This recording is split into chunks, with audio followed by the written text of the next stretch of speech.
Boa tarde, caros estudantes. Nós começamos agora com as aulas de atualidades, né?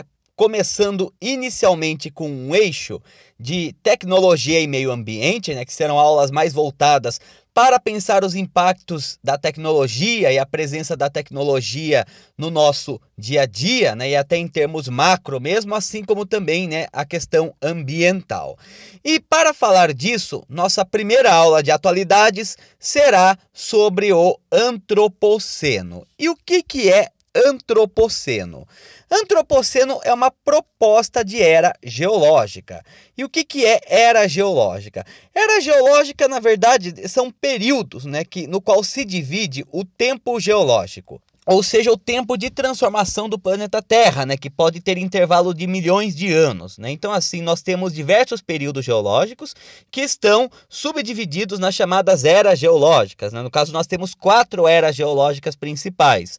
A chamada pré-cambriana, né, que basicamente diz respeito ao período de formação do planeta Terra, formação da crosta terrestre, dos oceanos, de intensa atividade vulcânica também, né, formação da atmosfera, entre outros pontos, que é o maior período da história da Terra, né? Que se encerra justamente quando nós temos o surgimento das primeiras formas de vida, né? Que vão ser bactérias, né? Que vão acabar sendo anaeróbicas, né? Aí nós vamos ter, né, o chamado período paleozoico. O período paleozoico ele vai de 542 milhões de anos atrás até aproximadamente 250 milhões de anos atrás, né? Então é um período em que nós vamos ter principalmente o ambiente marítimo predominando, né? A vida ela vai prosperar principalmente nos oceanos, sendo que nós vamos ter também o surgimento das plantas já na superfície e posteriormente, né, a transição dos anfíbios para a Terra, e que vai se encerrar com a chamada grande extinção permiana, né? Uma série de cataclismos que vão ocorrer num período de milhões de anos e que vão extinguir praticamente 90% das espécies existentes. Aí nós temos a chamada era mesozoica, que vai de 250 milhões de anos atrás a 65,5 milhões de anos atrás, que é o período, né, em que nós temos bastante caracterizado principalmente pela presença dos dinossauros, mas também se caracteriza pela deriva continental, né, pela formação, o deslocamento dos continentes, e que vai ser encerrado também com um grande cataclismo, né? Muitos acreditam causado por um meteoro, mas que teve várias outras consequências, que vai dar origem então à era cenozoica, né? A era cenozoica é a última, é o período em que nós já começamos a ter a ascensão dos mamíferos, dos grandes mamíferos na Terra, né? E no final da era cenozoica nós temos o chamado período quaternário, né? O período quaternário ele se subdivide em Pleistoceno, que é o que nós chamamos de era do gelo, e o Holoceno, que seria a era geológica atual, em que as paisagens, o relevo acabou se formando, né, do mais ou menos de como é hoje. Os continentes já acabaram assumindo as formas atuais, as grandes cadeias de montanhas se formaram, assim como florestas e desertos, né? Então, nesse período, né, nós vamos ter também, né, o surgimento da humanidade, né? Então, no Pleistoceno mesmo, né, nós já vamos ter a evolução da humanidade, né, até a formação do Homo sapiens moderno. Já no Holoceno, né, nós já temos o surgimento do Homo sapiens de fato, né, o surgimento da humanidade de fato. E aí, então, né, a questão é que alguns geólogos, químicos, meteorologistas, né, acabaram muitas vezes sugerindo, né, que depois da Revolução Industrial, principalmente no século XVIII, o impacto humano ele tem sido tão grande na natureza que isso tem levado alguns, né, a sugerir um novo período geológico, né, que seria o chamado antropoceno, né, ou seja, antropo de antropos, né, de ser humano, um período em que o ser humano ele tem influência direta sobre a transformação natural. Isso não é um consenso, né, entre os especialistas na área, existe ainda muita controvérsia com relação a isso, né? No caso, esse termo ele teria sido cunhado pela primeira vez em 1873 por um geólogo biólogo e paleontólogo italiano Antonio Stoppani, que defendeu a chamada era antropozoica, né, ao considerar que agora não eram apenas as forças naturais que influenciavam na mudança da paisagem, na mudança dos ecossistemas, mas sim a própria ação humana, cada vez mais destrutiva e cada vez mais influente também nos ecossistemas e nos biomas, né? No entanto, o termo ele só se populariza de fato, isso já a partir de 1980, né, com o biólogo americano Eugene Sturmer, né, que cunhou o termo, mas que acabou sendo popularizado, né, pelo químico holandês Paul Crutzen, né, que acabou popularizando o termo antropoceno, né? Então essa ideia de um período geológico da história da Terra, né, em que a ação humana é que tem a principal influência no que diz respeito às transformações, né? Então nós vamos discutir um pouco sobre isso, né? Como eu falei, né, ainda não existe um consenso sobre se nós vivemos no antropoceno ou se nós estamos no holoceno ainda, né? Em que medida a ação humana ela é tão impactante a ponto de nós podermos considerar um período geológico, né, que leva em consideração a própria ação humana, né? Então, basicamente, né, o que caracteriza o antropoceno é a ação humana como meio principal de moldar o meio ambiente e também a evolução e a extinção das espécies, né? E no caso, né, também como não existe um consenso sobre se esse período geológico ele de fato existe, também não há um consenso sobre seu início, né? Há quem defende que a Revolução Industrial seria o marco do antropoceno, porque foi quando a ação humana começou a se tornar mais impactante, inclusive na dinâmica climática, né?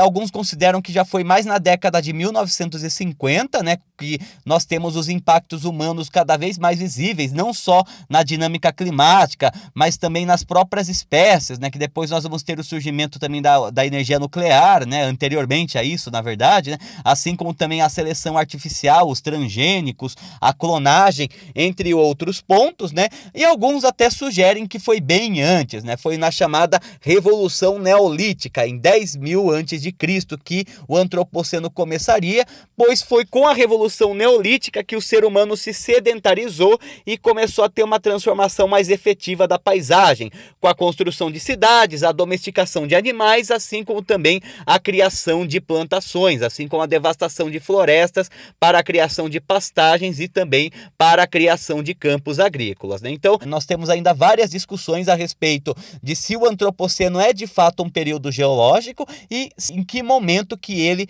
de fato teria começado, né? Então, as ações chamadas de antrópicas, ou seja, realizadas pela intervenção humana, elas têm um impacto sem precedentes na história do planeta Terra. Isso é um fato, né? Nunca nesse momento em que nós vivemos as ações humanas tiveram tanto impacto no planeta Terra de uma forma geral, né? Mas a questão é se esses impactos são suficientes para categorizar um período geológico, né, em que seria o chamado antropoceno, né? Então, como que se caracterizaria o antropoceno? Basicamente, o antropoceno diz respeito às principais intervenções de larga escala que o ser humano realiza no planeta. Então, entre elas, nós temos a extinção de espécies animais e vegetais, nós temos também a intervenção nos processos evolutivos e genéticos com a seleção artificial e também com a clonagem e os transgênicos, a criação de elementos químicos artificiais que não existiriam naturalmente, né? Assim como a realização de processos físicos que também não ocorreriam naturalmente, mas que ocorrem muitas vezes em escala estelar, como a liberação de radioatividade, a divisão do átomo, né? Assim como o zero absoluto, entre tantos outros, a influência do ser humano na dinâmica climática, no aumento da temperatura do planeta, assim como o deslocamento de espécies animais para lugares distintos, ação antrópica também no espaço sideral e também a ocupação e transformação do solo são algumas das características que nós iremos ter, né? Então, começando então a falar sobre os impactos humanos, né, no meio ambiente e nos próprios ecossistemas, na própria estrutura do próprio planeta Terra, nós podemos começar tratando principalmente sobre a interferência do ser humano na atmosfera e na dinâmica climática, né? Então, já existe uma grande discussão evolução, né, grandes pesquisas, vamos dizer dessa forma, né, no que diz respeito a como o ser humano ele afeta o clima do próprio meio ambiente na Terra, né? Então, né, nós temos várias ações humanas que acabam acarretando em mudanças muito drásticas no que diz respeito ao clima, né? Então, para isso, nós devemos ter alguns conceitos gerais, né? Os principais são o do aquecimento global e do efeito estufa. O aquecimento global e o efeito estufa são fenômenos naturais, né? Por que são fenômenos naturais? Como que operam, na verdade? Na verdade, assim, né? Nós sabemos, né, que o planeta Terra, ele recebe radiação do Sol em forma de luz e calor, certo? No entanto, né, se a luz irradiasse diretamente no planeta Terra, isso iria levar à morte de várias espécies animais e vegetais. Da mesma forma também, quando a luz não ilumina, o planeta Terra ele iria ter um resfriamento muito drástico. Então, o que acaba acontecendo é que o planeta Terra ele acaba, né, sendo composto por uma camada de gases na atmosfera que acaba sendo responsável por refletir parte da radiação e aprisionar outra parte, né? Então, nesse sentido, a radiação infravermelha do Sol, ela acaba, né, incidindo sobre o planeta, né? Nós temos uma parte que acaba sendo refletida de volta para o espaço e outra parte que é aprisionada por esses gases. Esse aprisionamento dos raios solares e do calor do Sol é o chamado efeito estufa, né? Então, o efeito estufa tem esse nome por conta das estufas de planta, né, que conseguem controlar a temperatura para que plantas que não são adaptadas a um determinado clima, elas possam florescer, né? Então, o efeito estufa ele tem uma grande importância para o planeta Terra, pois graças a ele, o planeta Terra passa a ter uma temperatura mais equilibrada, né? Então a atmosfera terrestre acaba então retendo parte do calor, que gera uma média de 15 graus Celsius, né?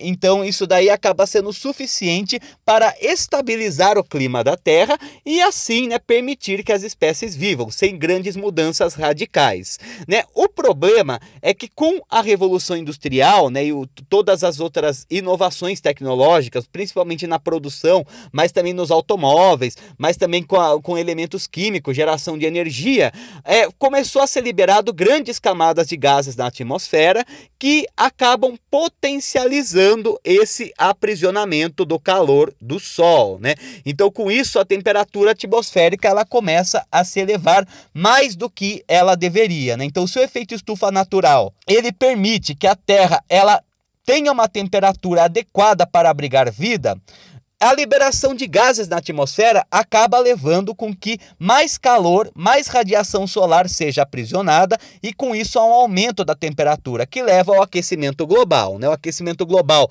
também é um fenômeno natural, né? Justamente por conta do efeito estufa, né? Para manter o planeta Terra quente, né? Para manter o planeta Terra numa temperatura agradável e própria para a vida, né? E que pode ocorrer, né, por vários motivos, né? Pode ocorrer por questões geológicas, pode ocorrer também por conta das zonas térmicas, né? Em lugares em que a luz do Sol incide com mais intensidade, em lugares que incide menos, né? No entanto, né, com o efeito estufa ele se agravando, nós temos também um aumento da temperatura do planeta. E isso acaba sendo, de certa forma, grave. Por quê? Porque com o aumento demasiado da temperatura do planeta, isso pode afetar completamente as dinâmicas climáticas, assim como também, né, o estilo de vida de várias espécies animais e vegetais. Além do fato, né, de que um aumento muito drástico da temperatura do planeta pode levar ao derretimento do gelo das calotas polares, que teria como uma consequência o aumento do nível do mar e também, né, uma mudança nas correntes marítimas, afetando então a dinâmica climática do mundo todo, né? Com o aumento do nível do mar, né, muitas cidades litorâneas seriam inundadas por conta disso. Por isso também que o aquecimento global ele acabou se tornando uma grande preocupação nesse momento, né? Nós temos também um outro exemplo de intervenção do ser humano na atmosfera, que foi o buraco da camada de ozônio, né? O ozônio ele é um gás, né, composto, na verdade uma molécula, né, composto por 3 átomos de oxigênio e que é essencial na vida da Terra, pois ele reflete a radiação ultravioleta do Sol, que pode ser prejudicial para os seres vivos, né, podendo gerar até mesmo câncer câncer de pele, entre outros exemplos. No entanto, né, por muito tempo, houve a liberação de gases derivados do cloro, né, principalmente os clorofluorcarbonetos e do enxofre, né, que principalmente por parte de indústrias, né? E no caso, né, o cloro ele é super reativo com as moléculas de oxigênio, o flúor também. E com isso, por ser um gás leve, ele subia até a camada de ozônio e quebrava as moléculas de ozônio, né, reagindo então com o oxigênio.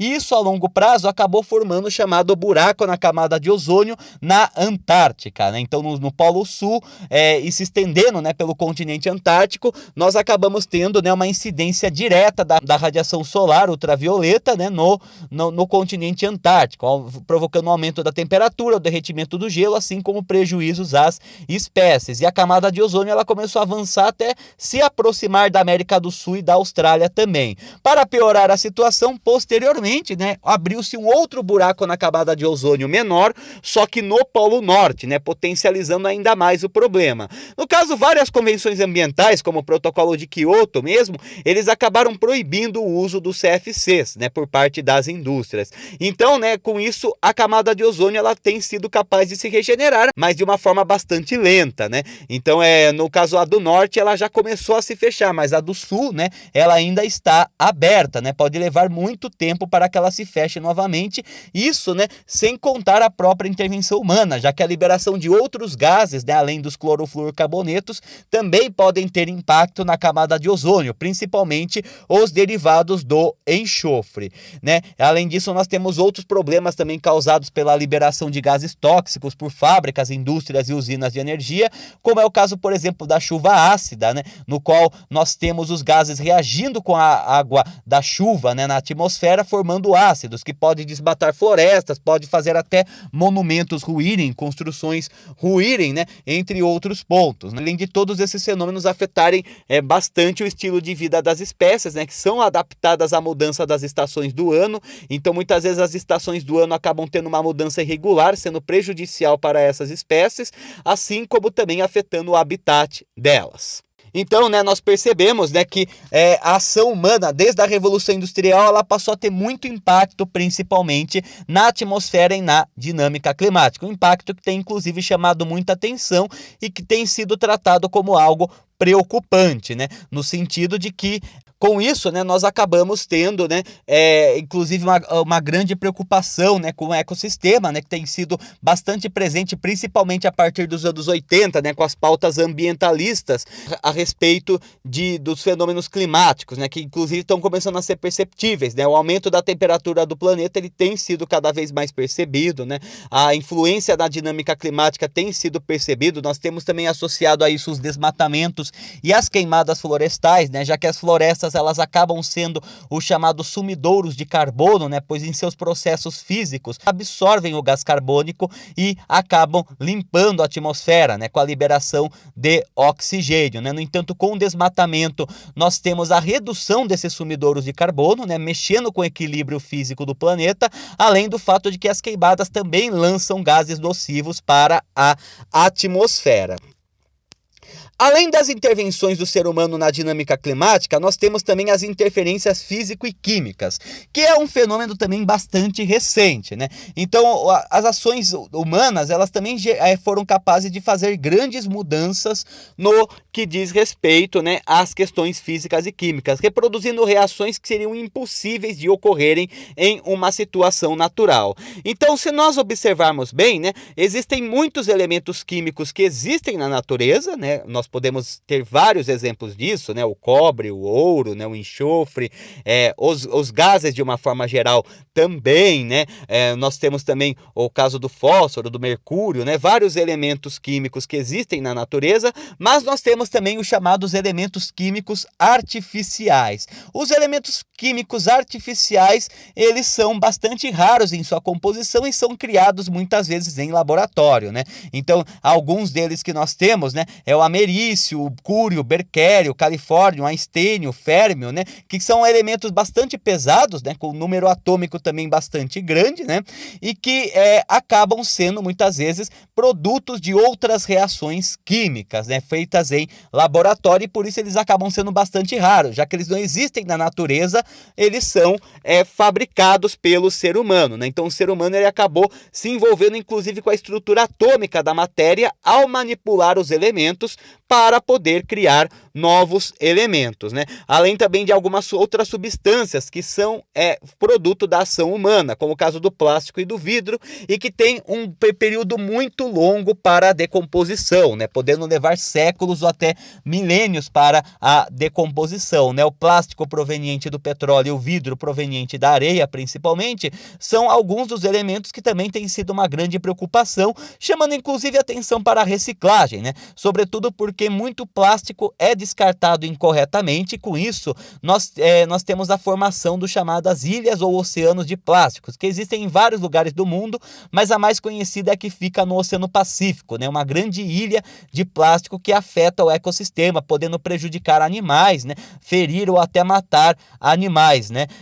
Influenciando completamente também o ecossistema, né? Em grande parte por conta da ação das correntes marítimas. Quando o lixo é despejado no oceano, eles acabam se concentrando em um determinado lugar, né? Além disso, também o ser humano foi capaz de manipular a energia nuclear a partir de métodos como a divisão do átomo, né? Que é um fenômeno que ocorre em reações em cadeia estelares, mas que não ocorreria de forma natural na crosta terrestre, e que foi principalmente a partir do século XIX, né, principalmente com a descoberta da radioatividade por Marie Curie, né, nós que acabamos tendo a possibilidade do ser humano manipular, né, a matéria em sua escala atômica, né? Então, nesse sentido, né, nós temos o domínio da energia nuclear, a fissão e a fusão nuclear, né? A fissão, que no caso seria a quebra dos átomos, né? Ou seja, o bombardeamento de nêutrons, né, para a quebra de átomos, principalmente de urânio, que acaba provocando uma grande quantidade de energia, né, que é utilizada para abastecer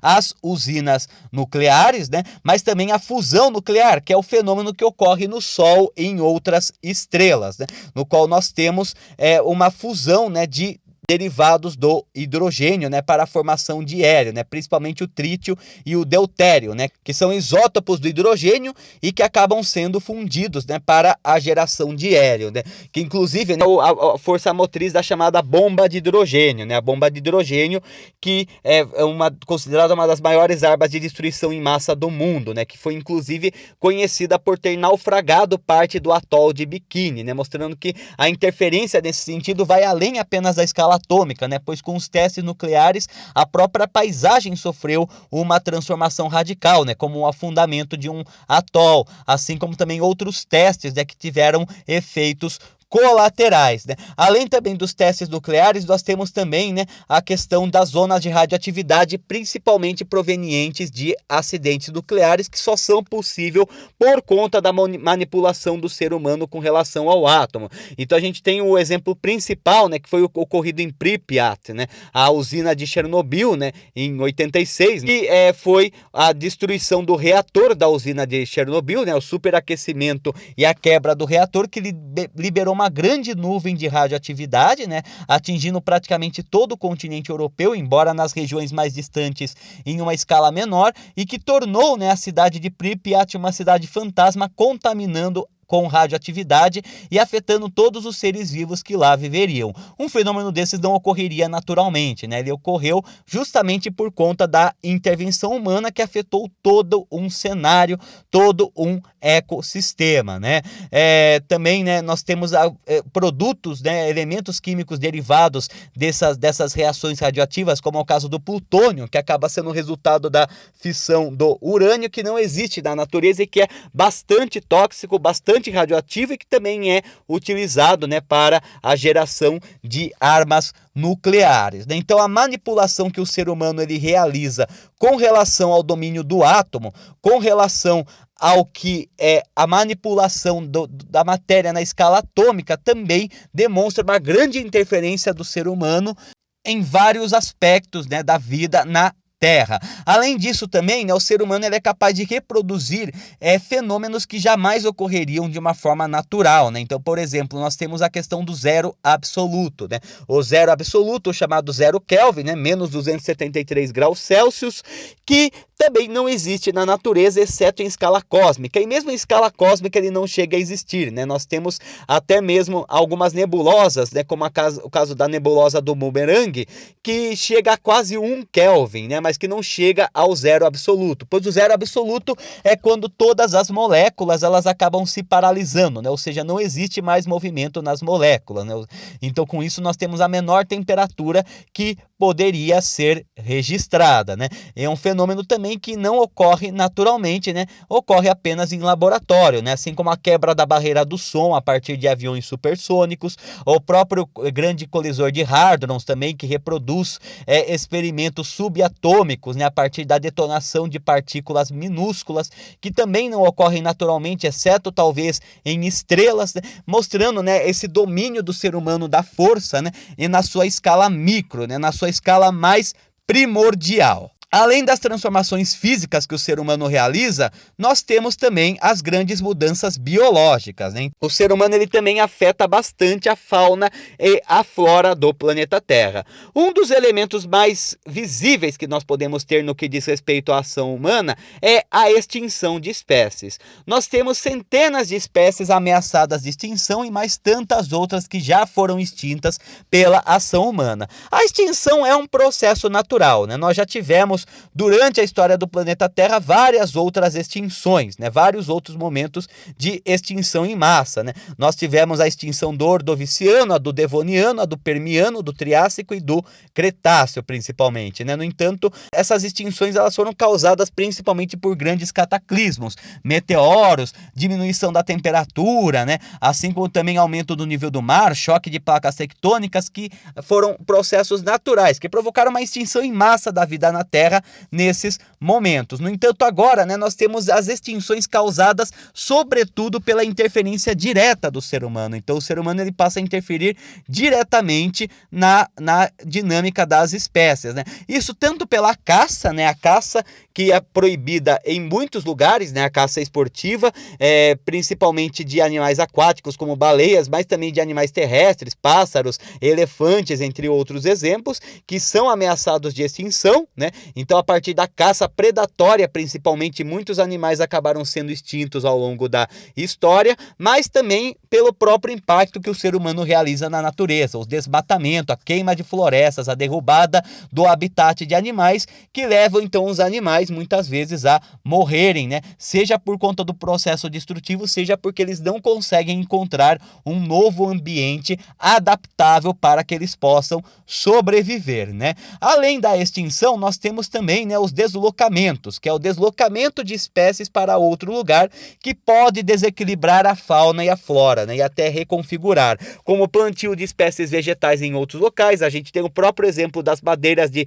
reflorestamento aqui no Brasil, né, florestas de eucalipto que são plantadas pelo ser humano. O eucalipto não é natural do Brasil, né, natural da Ásia principalmente, né, e parte da Oceania, mas que está bastante presente, né, nas paisagens brasileiras, né? Assim como também espécies animais que são transportadas, né? O cavalo não existia na América, ele foi levado pelo colonizador, né? Assim como algumas espécies que acabam se tornando pragas em determinado lugar, como por exemplo, né, o sapo, né, quando ele foi levado para a Austrália, né? Inclusive até existem leis rigorosas para transporte de animais na Austrália, porque eles podem afetar bastante o ecossistema australiano, que passou a maior parte de sua história geológica isolado dos outros continentes e acabou desenvolvendo características bem próprias, né? A introdução de novas espécies podem afetar também, né, esse ecossistema. Além disso, né, se o ser humano ele é capaz de fazer uma manipulação da matéria em escala atômica, ele também consegue fazer uma manipulação da vida na escala celular. Nisso nós temos, né, dois processos que são até mesmo complementares, né? Um é a chamada seleção artificial. A seleção artificial, ela é muitas vezes resultante do cruzamento controlado de espécies, né? Então, assim, a seleção artificial, na verdade, não é uma coisa tão recente, né? Desde os primórdios da Revolução Neolítica, isso já acontece, né? A seleção artificial, inclusive os próprios maias mesmo, eles acabavam dominando muito essa noção, né?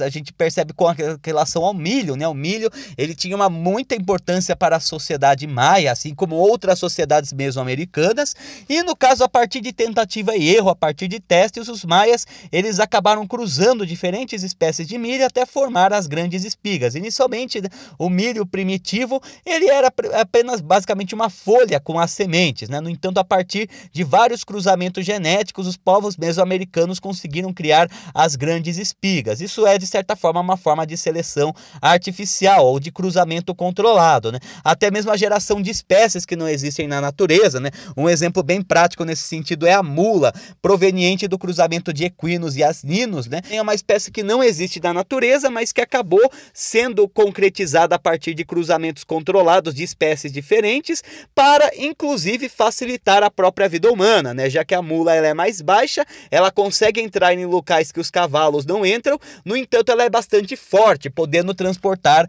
mercadorias a longa distância, né? Além disso, também nós temos a seleção artificial em outras escalas, né? Por exemplo, a seleção artificial realizada com vegetais, que é a mais comum, né?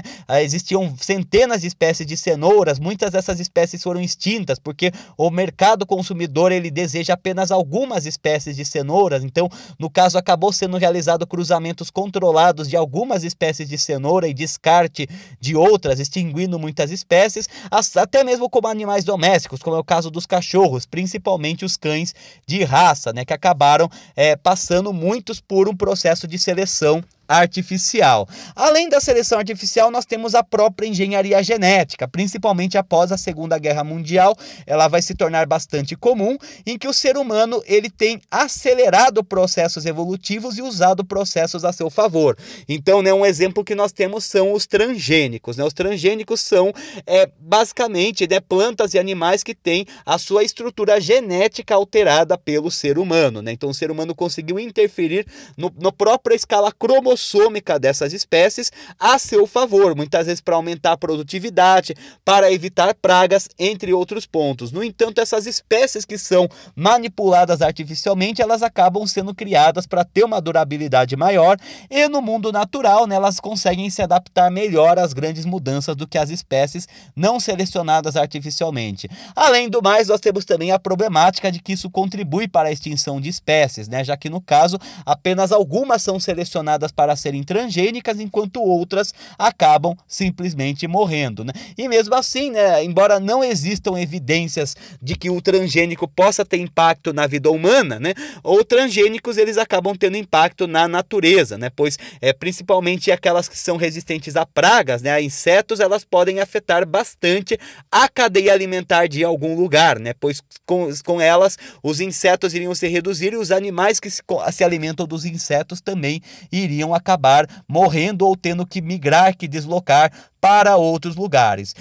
Um exemplo extremo que nós temos também da engenharia genética é a própria técnica de clonagem, né, em que o ser humano consegue obter um desenvolvimento embrionário controlado, né, ou seja, o ser humano consegue criar espécies artificialmente, né, a partir da manipulação do DNA, a partir da manipulação das células. Então esse é outro exemplo, né, de como o ser humano ele também afeta o meio ambiente. Atualmente nós temos muitas espécies transgênicas que fazem parte da paisagem, tanto animais quanto vegetais também, e que têm afetado bastante a biodiversidade, né? Na verdade, tem reduzido a biodiversidade em grande parte por conta da grande adaptabilidade dessas espécies transgênicas com relação às que não são. Aí impera a chamada seleção natural, né? A seleção natural em que aqueles que são mais adaptados ao ambiente sobrevivem e aqueles que não acabam morrendo, né? Então o ser humano ele acaba tendo uma influência direta no processo evolutivo, tanto pela extinção de espécies, né? Então, no caso, antecipando muitas vezes o processo de extinção das espécies que iria ocorrer naturalmente em algum momento, mas que ocorre muito antes, a partir da seleção artificial, né, em que o ser humano ele consegue fazer cruzamentos controlados de espécie, muitas vezes por valor econômico, e também a manipulação genética, tanto a partir dos transgênicos como a partir também da clonagem. Outro exemplo que nós testemunhamos, né, a interferência humana na paisagem, é a interferência humana no próprio aspecto geográfico ou mesmo geológico. Nós falamos anteriormente, né, do caso do atol de Bikini, que basicamente teve parte afundada por conta da bomba de hidrogênio. Isso é apenas um dos muitos exemplos que nós temos, né, de como o ser humano ele tem uma interferência muito grande na paisagem terrestre, afetando até mesmo, claro que ainda em menor escala, o próprio relevo, né, e os próprios acidentes geográficos. Então, né, principalmente nos últimos 200 anos, o ser humano ele passou a ter uma interferência geológica cada vez maior. Nós tivemos a construção de canais, como o canal de Suez, né, no final do século XIX, e o canal do Panamá no começo do século XX, que foi a manipulação do próprio terreno, da própria estrutura geológica da Terra, para conectar áreas que não tinham conexão naturalmente, né, como é o caso do Oceano Atlântico e o Oceano Pacífico via Istmo do Panamá, assim como também é o caso do Mar Mediterrâneo com o Mar Vermelho via Canal de Suez, que provocam grandes impactos também, né? E tudo feito artificialmente, tudo feito pela própria ação humana, né? Nós temos também o desvio de rios, a transposição de rios. Nesse sentido, nós temos o caso da transposição do Rio São Francisco, em que o curso natural de um rio é desviado para o abastecimento de cidades, né? Assim como também alterações químicas do solo para cultivo. O ser humano, ao mesmo tempo, ele pode ser capaz de esgotar solos férteis, mas também de manipular quimicamente o solo para que se torne fértil, né? Nós temos até hoje plantações em desertos, né? Com a tecnologia que existe, se tornou possível a realização da agricultura no deserto, né? O ser humano ele acaba sendo também, né, responsável por grandes transformações nesse sentido, em regiões inóspitas mesmo, né? E também, né, nós temos a desertificação, né, a formação de desertos a partir do desmatamento, como a que ocorre no Sahel e como tem ocorrido no Cerrado brasileiro, né? Assim como também a destruição de florestas, como o caso da Amazônia ou da floresta equatorial africana, né? O plantio de várias culturas agrícolas diferentes em diferentes lugares com as novas tecnologias por conta dos transgênicos e também das estufas, né, e dos fertilizantes, né, fazendo com que espécies que não são nativas de um lugar floresçam em outras, né? E também, né, às vezes a apropriação indevida de rios e lagos que podem levar a catástrofes ambientais, como é o caso do Lago Chad, né, que foi praticamente totalmente seco, mas o caso do Mar de Aral também, o Mar de Aral, que ele acabou sendo drenado, né, o Mar de Aral que ficava na antiga União Soviética, né, ele acabou sendo drenado e aumentou a sua salinidade também, né, ou seja, ele não só foi drenado, como aumentou a quantidade de sal dele, afetando totalmente a biodiversidade que existia lá. Isso em pouquíssimo tempo, né? Em algumas décadas houve o Mar de Aral sendo afetado, né? Até a poluição dos rios mesmo, né, acaba sendo uma coisa bastante presente também, né, no sentido de que a composição química dos rios, assim como a sedimentação, né, por conta da remoção da mata ciliar, também tem sido uma coisa bastante presente em muitos rios que não têm sido próprios para abrigar vida, né, e nem tem sido próprio para, inclusive, né, abastecer o ser humano, né? Além disso, também o ser humano ele tem lidado com outros processos, né, que no caso são muito recentes, nós ainda não temos totalmente uma visão de qual seria o impacto que isso poderia oferecer, mas que nós já temos um certo início, né? Então, entre alguns exemplos, nós temos a intervenção no espaço, né? No caso, o espaço próximo ao planeta Terra, nós temos principalmente uma grande quantidade de lixo espacial que tem preocupado as agências de viagem espacial, né? Principalmente o que são esses lixos espaciais? Muitas vezes carcaça de combustível de foguete, satélites desativados, né? Fragmentos também de estações ou de naves espaciais que quebraram por conta de colisão. A questão é que quando a corrida espacial começou, né, na década de 1950 e na década de 60, isso não era um problema tão sério. No entanto, agora existe tanto lixo espacial acima da atmosfera terrestre, na exosfera da Terra, que isso tem dificultado até as expedições espaciais, né? Pois como esses fragmentos estão em alta velocidade, se eles se colidem com um foguete, um satélite ou uma sonda, isso pode levar à destruição do veículo que está sendo lançado, né? Então, né, a intervenção do ser humano no espaço também já começou. Claro, ainda é bastante tímida, ainda se restringe bastante ao planeta Terra, né? No entanto, né, já é algo presente, né? O ser humano ele não só interfere na própria biosfera terrestre, como também ele tem interferido para além da atmosfera esse primeiro momento, né? Outro processo que nós temos é o processo cibernético, né? Que nós temos a questão do lixo tecnológico, lixo artificial, que não é apropriado para reciclagem, pois ainda não existe tecnologia para reciclar esse lixo e ao mesmo tempo é descartado incorretamente, contaminando solos e rios. Principalmente, né, com o grande desenvolvimento tecnológico que nós temos na atualidade, nós temos um descarte constante de lixo tecnológico, computadores que rapidamente ficam obsoletos, celulares, aparelhos eletrônicos de uma forma geral, que são muitas vezes enterrados ou descartados incorretamente, mas que possuem substâncias químicas que são bastante danosas para o ecossistema, afetando a água, o solo e o próprio estilo de vida também dos animais, né? E o processo técnico biológico, né? Que cada vez mais nós temos desenvolvido a engenharia e a medicina, podendo inclusive substituir órgãos por partes mecânicas, como é o caso do coração artificial, né? Ou seja, o ser humano ele foi capaz de reproduzir, né, o funcionamento de órgãos a partir de máquinas, o caso do coração artificial, assim como outros órgãos substitutos, né, que acabam sendo artificiais e criação do ser humano, né? Também o ser humano desde há muito tempo fabrica vacina e soros, né, para se antecipar com relação a doenças, afetando também a própria dinâmica da seleção natural, mas de uma forma positiva, né, no sentido da preservação da vida, né? Também é capaz de reproduzir a própria criação humana, né, a partir dos bebês de proveta, né, que é uma coisa que também tem sido cada vez mais constante, né, a chamada fertilização in vitro, assim como também manipular a mutação de seres unicelulares para diferentes propósitos, né, desde a criação de vacinas ou criação então de remédios, né, como também para a formação de armas biológicas, né, que é um outro exemplo, né, também de uso desse conhecimento, dessa tecnologia para propósitos já bélicos, né, para propósitos militares principalmente, né.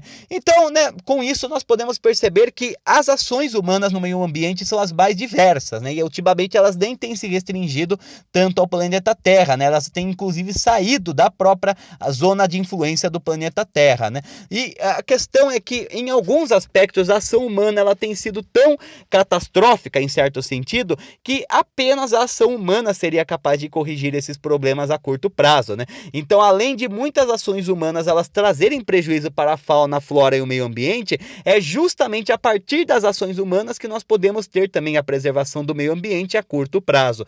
Então, né, a preocupação com a preservação tem sido uma coisa bastante constante, né? Se o ser humano ele desmatou florestas que eram sumidouros de carbono por muito tempo, agora cabe a ele preservar e até reflorestar para lidar com o problema da dinâmica climática que foi criada por ele mesmo, né? Então é até interessante notar, né, que um dos princípios até do antropoceno é que a ação humana no planeta Terra ela tem sido tão constante, tão presente, que vamos pensar, se o ser humano ele desaparecesse de uma vez, isso traria um impacto negativo para o planeta Terra também, pois as formas de vida elas têm aos poucos se adaptado também à própria ação humana, né? Então, né, no caso, se o ser humano desaparecesse, as formas de vida elas teriam que se readaptar a um cenário sem a humanidade, né? Então, nesse cenário nós percebemos, né, como que a interferência do ser humano ela é bastante presente, mas claro que isso não justifica que o ser humano ele continue com uma ação predatória e inconsciente sobre a natureza, e por isso mesmo, né,